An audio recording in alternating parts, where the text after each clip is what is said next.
오늘은 이제 지난번 잠깐 중단되었던 사도행전 강의를 계속 이어서 하겠습니다. 19장 에베소의 그 소요 속에서 건져주신 하나님, 바울은 아무것도 할 거 없었죠? 그러나 주님이 다 하셨습니다. 그리고 난 뒤에 기사예요. 근데 오늘 신년주일이잖아요. 그래서 신년주일에 맞게 뭔가 새로운 본문을 택해야 하는가 하는데 본문을 쭉 이렇게 보다가 제가 한 구절에서 눈이 좀 머물렀습니다. 여러분 18절 한번 보시겠어요? 바울이 에베소 장로들과 만납니다. 급해가지고 에베소에 들르지도 못해요. 사람 보내서 잠깐 내려오라. 그래서 에베소 장로를 만나요. 바울이 에베소에서 한 3년 사역했거든요.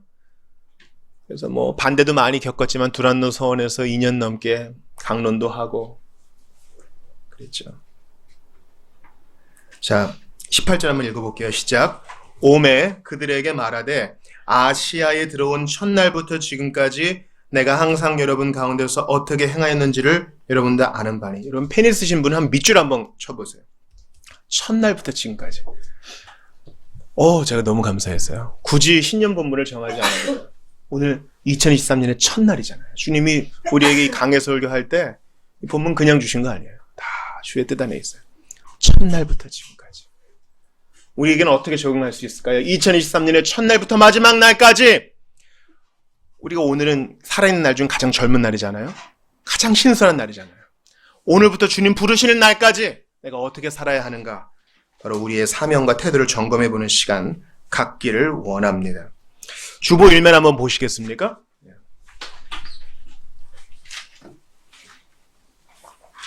지금 바울의 여정이 좀 나와 있어요. 바울의 여정이 어떻게 나와 있는가 보세요. 왼쪽에 그리스, 오른쪽에 터키 보이시죠? 지금 이게 흑백이라 조금 구분이 어렵겠지만 가운데 조금 진한 부분이 여기가 바다입니다. 그렇죠? 그래서 이 에게해 밑으로 지중해가 이어지죠. 바울이 어디에서부터 왔습니까? 에베소에서 왔죠. 지금 현재의 아시아라고 불리는, 성경에서는 아시아라고 불리는 터키에서 왔어요. 에베소 보이세요? 밑에 아래쪽에 보이죠.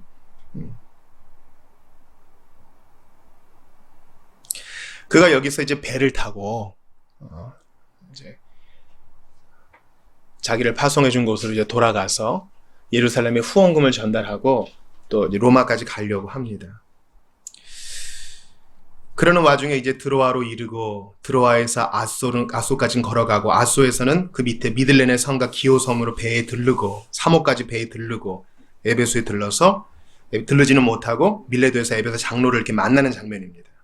지금 바울은 현재 터키 지역에 머물러 있는 것입니다. 그게 오늘 이제 사도행전 20장 첫 부분입니다.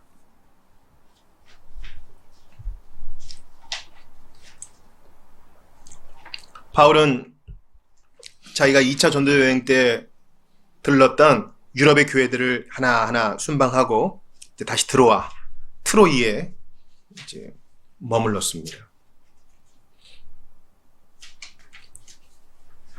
오늘 본문을 쭉 읽어보면요, 바울이 바빠요. 바빠요.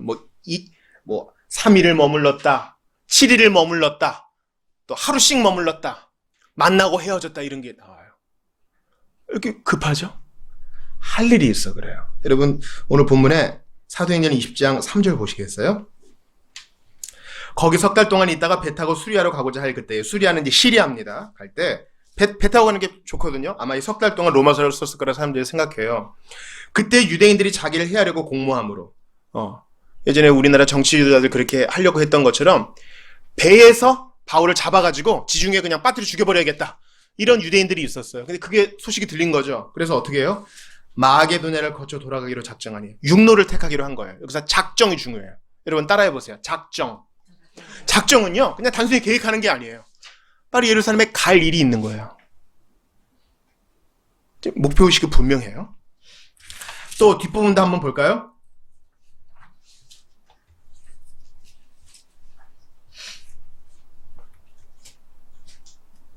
(16절) 한번 보세요. 같이 읽어보겠습니다. 시작. 바울이 아시아에서 지체하지 않기 위하여 에베소를 지나 배 타고 가기로 작정하였으니 이는 될 수 있는 대로 오순절 안에 예루살렘에 이르려고 급히 가밀어라. 이제 바울이 지금 이렇게 여행하는 게 아니에요. 관광하고 뭐 그런 게 아닙니다. 빨리 지금 예루살렘에 가고 싶어요. 그 이유는요, 당시에 예루살렘에 큰 기근이 들었습니다. 당시에는 농업에 전적으로 의존할 수밖에 없는 사회였죠. 근데 가뭄이 들었으니까 당장 먹을 게 없어요. 그래서 바울이 유럽 교회에 있는 형제들의 헌금을 모았습니다. 당시에는 뭐 카드도 없고 뭐 은행을 이용할 수도 있는 거 아니까 있는 것도 아니니까 다 현금일 거 아니에요. 물품도 있을 거예요. 그게 값어치가 꽤 나갔을 거고 당시에는 또 도둑도 많았으니까. 오늘 본문에 형제들이랑 같이 가죠. 이것들을 관리하기 위해서. 4절 보세요. 아시아에서 함께 가는 자는 베레아 사람 브로의 아들 소바더, 데살로니가 사람 아리스다고, 세군도, 또 더베 사람 가이오, 디모데, 아시아 사람 두기고, 드로비모. 이 사람들이 다 팀이에요. 왜 그렇습니까? 바울이 지금 헌금을 가지고 가기 때문에 이 후원금을 잘 보호하고 그와 함께 동행하려는 자들이 있어요. 우리가 사전적으로 좀 알아야 될 것은 하나님의 일은 모두가 다 팀 사역이라는 거예요. 하나님의 일은요, 누구 슈퍼스타 하나가 다 하고 나머지는 뭐 그냥 가만히 구경하는 그런 게 아닙니다. 우리 모두가 다 하는 거예요. 우리 모두가 다. 다 같이 하는 것입니다. 좀 오글거리니까 옆 사람 보고는 안 할게요. 여러분 저 한번 따라해 보시겠어요? 나는 당신이 필요합니다. 우리가 서로 필요해요.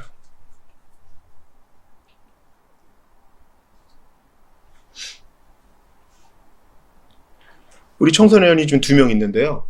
청소년은요, 돈 안 벌죠. 공부하죠. 어른이 아니죠. 근데 꼭 필요해요. 우리 전체 평균 연령을 낮춰주고 우리 교회 분위기를 살려주고 우리의 또 희망이잖아요. 우리 교회에 필요하지 않은 사람은 한 명도 없어요.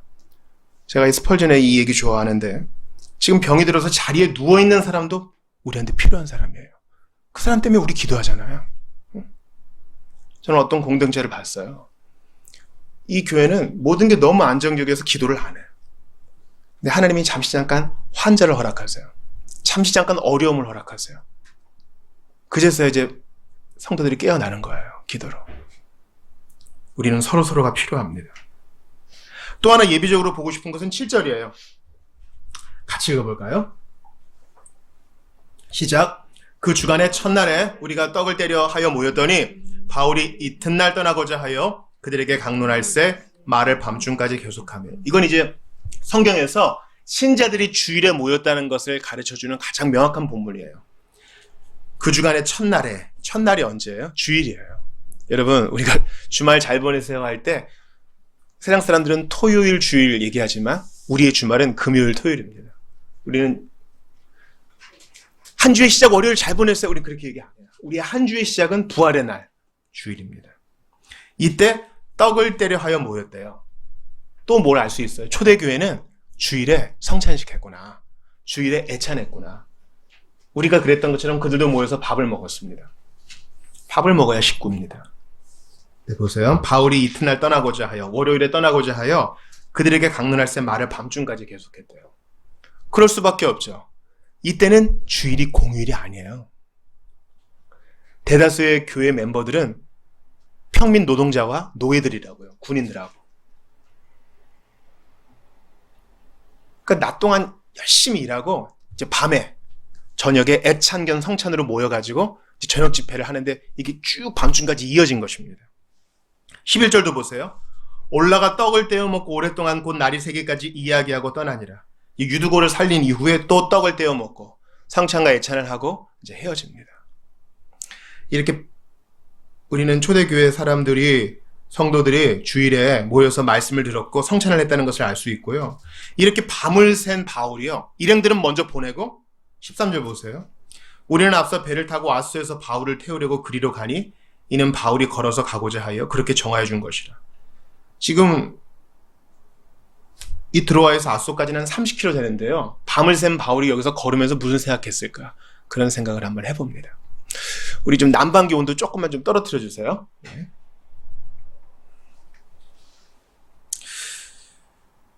여러분은 아마 3층에서 윗다락에서 3층에서 이 창턱에서 말씀을 듣다가 졸다가 떨어진 유두고에 대해서 여러분 눈길이 많이 가실 거예요.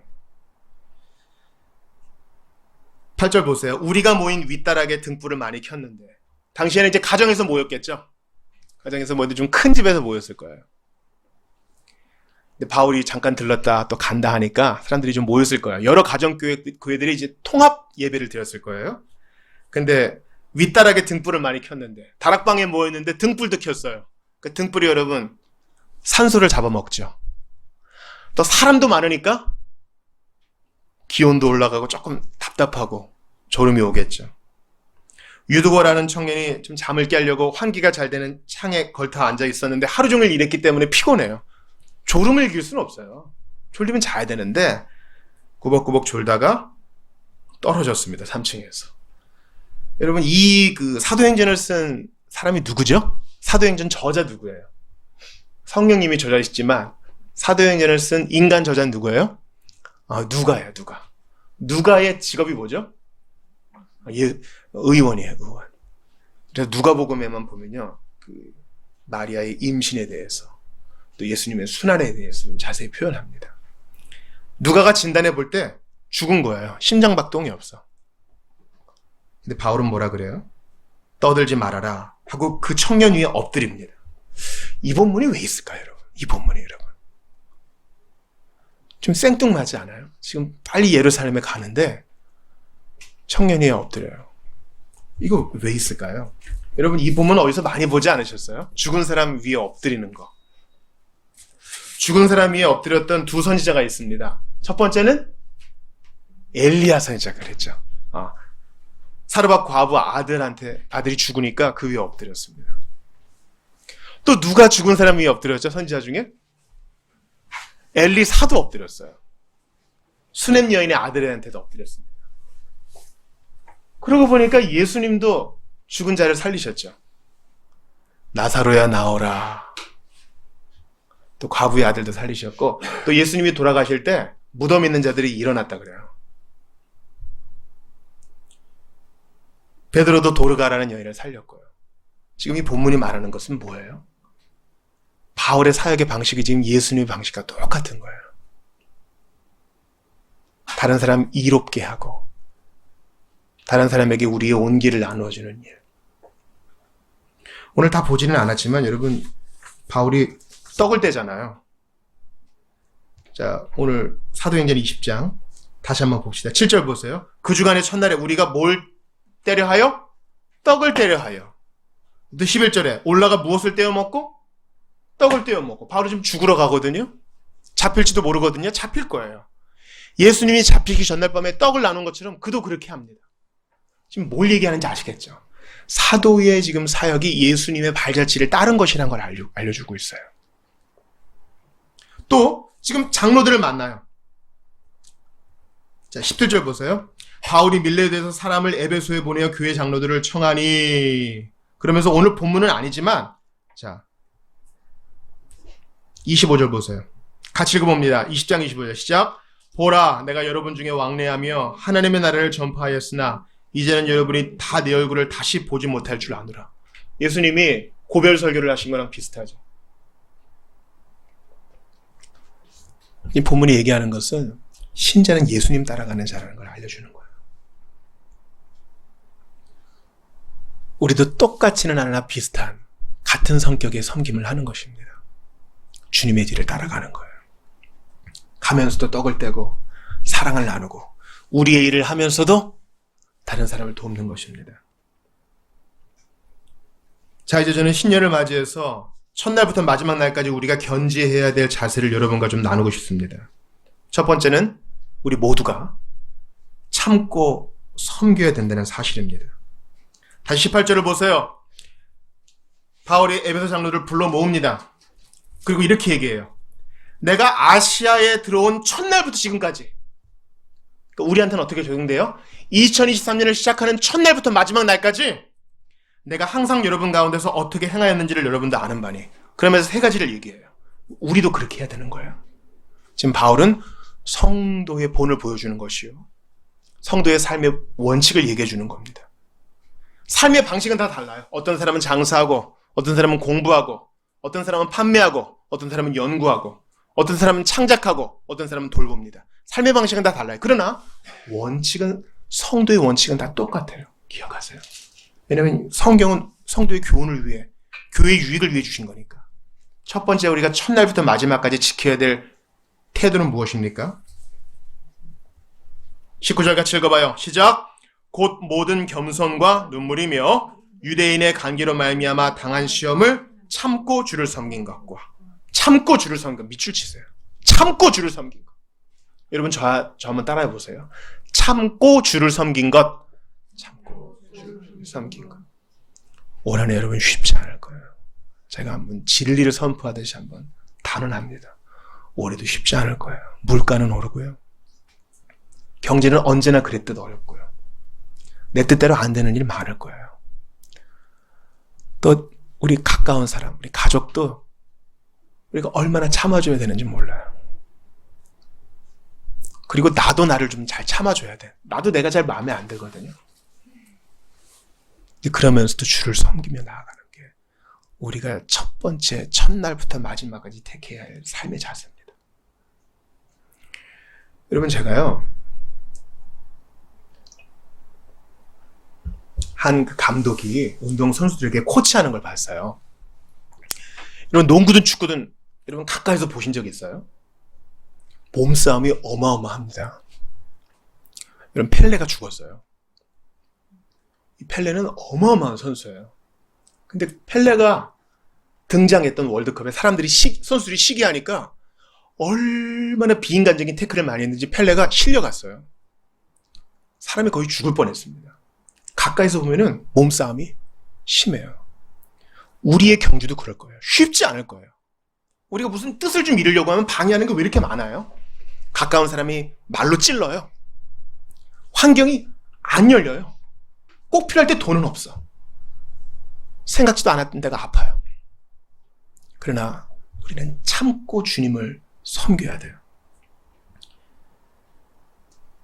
어떤 사람이 이런 명언을 남겼습니다. 일부 사람들이 기회를 기회로 인식하지 못하는 이유는 기회가 힘든 수고로 변장하고 오기 때문입니다. 기회는요, 저 여기 있어요 하고 완벽한 조건을 제시하며 오지 않아요. 항상 어려운 중에 기회가 오는 거예요. 여러분 예수님이 편하게 십자가 달렸습니까? 아니요.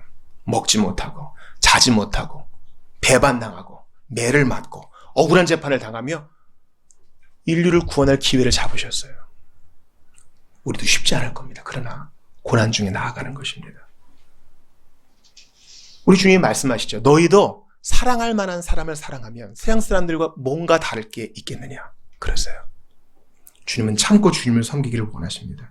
두 번째, 우리가 첫날부터 마지막 날까지 견지해야 될 성도의 태도는 바로 거리낌 없이 가르치는 것입니다. 20절 같이 읽어봐요. 시작. 유익한 것은 무엇이든지 공중 앞에서나 각 집에서나 거리낌이 없이 여러분에게 전하여 가르치고, 이것입니다. 우리도 그렇게 해야 돼요. 여기서 중요한 것은 유익한 것은 무엇이든지, 여러분 따라해보세요. 무엇이든지, 유익한 것은 무엇이든지 가르쳐야 돼요. 그러니까 여기에는 약간의 책망도 있겠죠. 여러분 이제 자녀를 낳아 길러보세요. 네 입에 맞는 것만 열심히 먹으렴. 그럼 건강한 자연이 따라올 거야. 그렇게 말하는 부모는 없어요. 브로콜리도 먹어야 되고 콩도 먹어야 되고 마늘도 먹어야 돼요. 유익한 건 무엇인지 권해주는 게 부모의 마음 아니겠어요? 네가 좋아하는 거 앉아서 열심히 게임을 해보렴. 인성도 체력도 자연스럽게 자라날 거야. 그런 부모는 없어요. 나가서 운동도 하고 친구도 사귀렴. 네가 하기 싫어도 나가야 된다. 이게 부모의 마음 아니에요? 이거 저도 잘 못하는 건데요. 가끔은 우리가 싫은 소리도 할 수 있어야 돼요. 아, 그러시면 안 됩니다. 우리가 주의를 잘 지켜야지요. 지금 잘하고 계신데 주님 앞에 지사충성합시다. 우리 그렇게 타협하면 나중에 한도 끝도 없을 것입니다. 그게 우리가 할 일이에요. 자, 보세요. 근데 어떻게 해요? 공중 앞에서나 각 집에서나. 여러분 김지원 목사가 주일에는 예배 인도하고 주중에는 뭐 할 것 같아요? 새벽 기도하고 사람들 만납니다.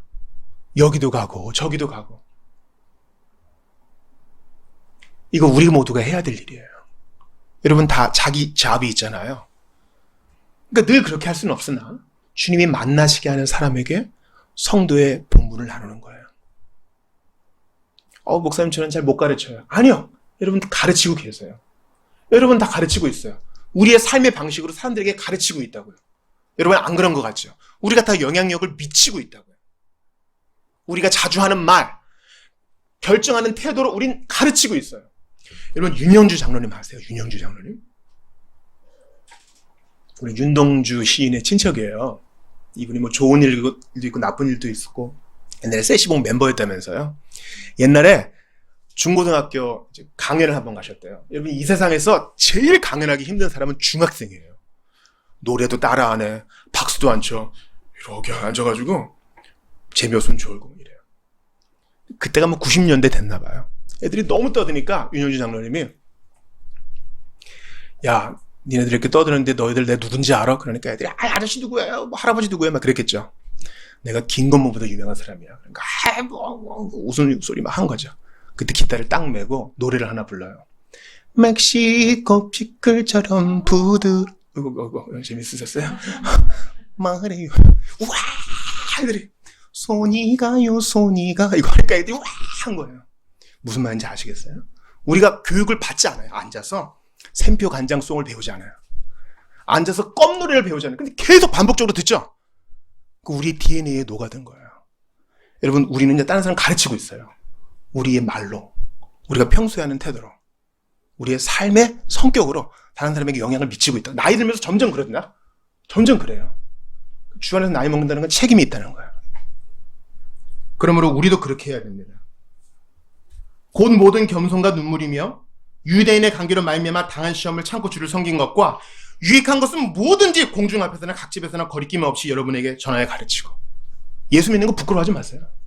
예수 믿는 것은 훈장이요 특권이에요. 숨어서 믿지 마세요. 당당하게 여러분의 눈빛이 가르치고 있거든요. 나 이것만은 타협할 수 없어. 이게 우리의 태도가 되어야 될 줄 믿습니다. 마지막 세 번째 2023년의 첫날부터 마지막까지 우리가 지켜야 할 태도 21절 같이 읽어봐요. 시작. 유대인들과 헬라인들에게 하나님께 대한 회개와 우리 주 예수 그리스도께 대한 믿음을 증언한 것이라. 여러분 따라해 보세요. 회개와 믿음.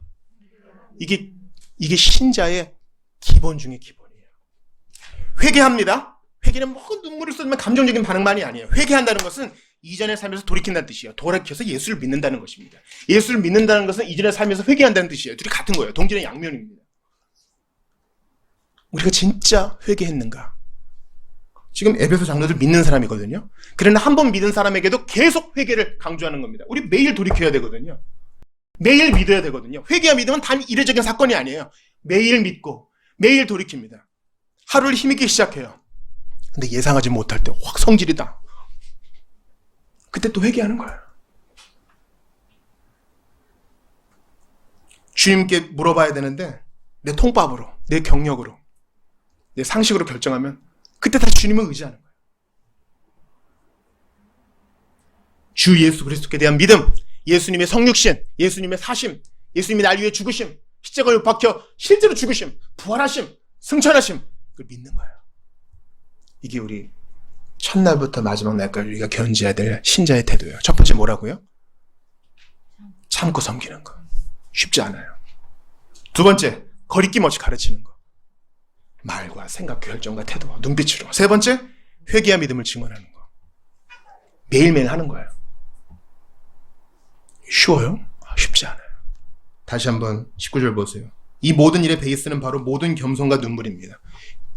겸손과 눈물로 참고 섬기고, 겸손과 눈물로 거리낌 없이 가르치고, 겸손과 눈물로 회개와 믿음을 증언합니다. 쉽지 않아요. 신자로 살아가는 것도 쉽지 않고, 누구를 변화시키는 것도 쉽지 않고, 자녀를 키우는 것도 쉽지 않고, 학생들을 가르치는 것도 쉽지 않고, 내 일에 탁월한 것도 쉽지 않아요. 시간이 필요해요. 성경을 찾아볼게요.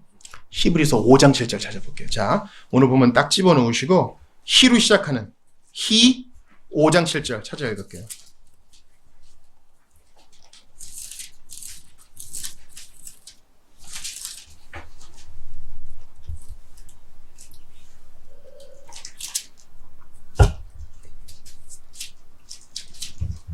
예수님에 대한 말씀이거든요.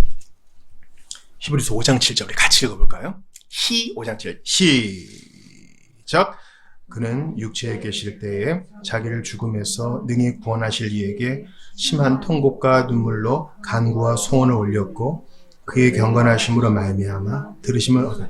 이 세 가지 태도를 들을 때 우리가 자신이 없어요. 할 수 있을까? 참고 섬길 수 있을까? 거리낌 없이 가르칠 수 있을까?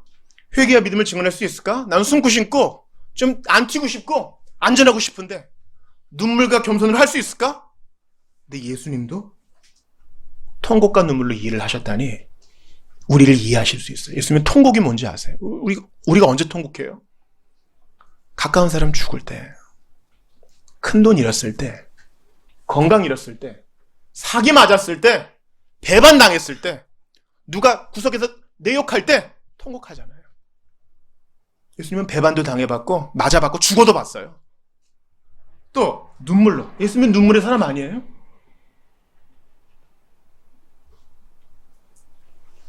예수님이 성경에 보면 2번 우세요. 물론 여러 번 울었겠지만 2번 우세요. 언제 2번 울어요? 나사로 죽었을 때 1번 울고 예루살렘 보시면 또 1번 울어요. 예수님은 눈물이 뭔지 아시는 분이야. 그래서 우리를 이해할 수 있어요. 너 자신 없지? 첫날부터 마지막까지는 커녕 오늘부터 오늘까지도 힘들지? 걱정 마. 내가 너 도와줄 거야. 나 그거 뭔지 알거든. 얼마나 힘들지 아는데 내가 도와줄 거야. 성경을 한 번 더 찾아보겠어요. 사도행전 20장 꽂아 넣으시고 신명기 11장 찾아보겠어요.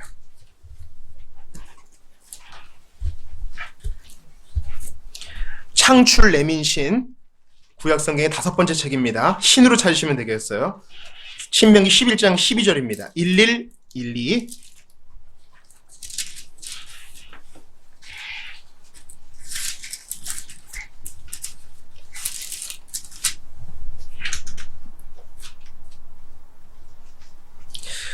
11절, 12절 2절 읽읍시다. 신명기 11장 11, 12절. 신명기는 신신당부하는 2번째 명령이라는 뜻입니다. 다 찾으신 줄 믿어요. 신명기 11장 11, 12. 연초부터 연말까지 우리가 받을 말씀이에요. 같이 읽습니다. 시작. 너희가 건너가서 차지할 땅은 산과 골짜기가 있어서 하늘에서 내리는 비를 흡수하는 땅이요 네 하나님 여호와께서 돌봐주시는 땅이라. 연초부터 연말까지 네 하나님 여호와의 눈이 항상 그 위에 있느니라. 연초부터 연말까지 우리가 안심할 수 있는 이유는 뭐예요? 하나님이 항상 그 눈으로 우리를 지켜봐 주시기 때문에. 우리 자신 없어요. 참고 견디는 거 자신 없어요. 거리낌 없이 가르치는 거 잘 못할 것 같아. 회개와 믿음 증언하는 거 바울같이 사는 거 너무 피곤할 것 같아. 그러나 우리 앞에 왜 시험과 어려움이 없겠어요? 그러나 주님이 연초부터 연말까지 그 눈을 떼지 않고 돌봐주시니 걱정 없어요. 신명기 11장 11절 보세요. 되게 모순같이 보이는 말씀이 있죠. 하나님이 돌보시는 땅인데 너희가 차지할 땅은 어떤 땅? 산과 골짜기가 있어서. 아니 평야와 들판이 아니라 산과 골짜기가 있어서 어떤 땅이요? 하늘에서 내리는 비를 어떻게 하는 땅? 흡수하는 땅. 산과 골짜기에서 농사를 못 져요. 근데 하나님이 돌보시는 땅이니까 괜찮아요. 그런 거예요. 우리 앞에 놓인 삶이 쉬워 보이지 않아요. 그러나 주님이 돌봐주시기 때문에 우리는 이 3가지 태도를 견지하며 나아갈 수 있습니다. 룻기 1장 18절을 들어보세요. 나오미가 룻이 자기와 함께 가기로 굳게 결심함을 보고 그에게 말하기를 그치니라. 나오미는 이제 다음에 볼 건데 룻의 시어머니예요. 룻이 결심해요. 너 가라 그랬는데 따라가요. 이 결심만 우리한테 있으면 돼요. 누가복음 9장 51절 보세요. 예수께서 승천하실 기약이 차감해 예루살렘을 향하여 올라가기로 굳게 결심하시고. 결심하면 됩니다. 주님이 도와주시니 저 이 3가지 태도 견지하며 나아가겠습니다. 겸손과 눈물이 있겠으나 참고 섬길 수 있는 거, 거리낌 없이 가르칠 수 있는 거, 회개의 믿음을 증언할 수 있는 거 주님이 돌봐주시면 가능할 줄 믿습니다. 결심하며 나아가겠습니다. 주여 저를 도와주십시오. 이렇게 믿으며 나아갈 수 있기를 바랍니다.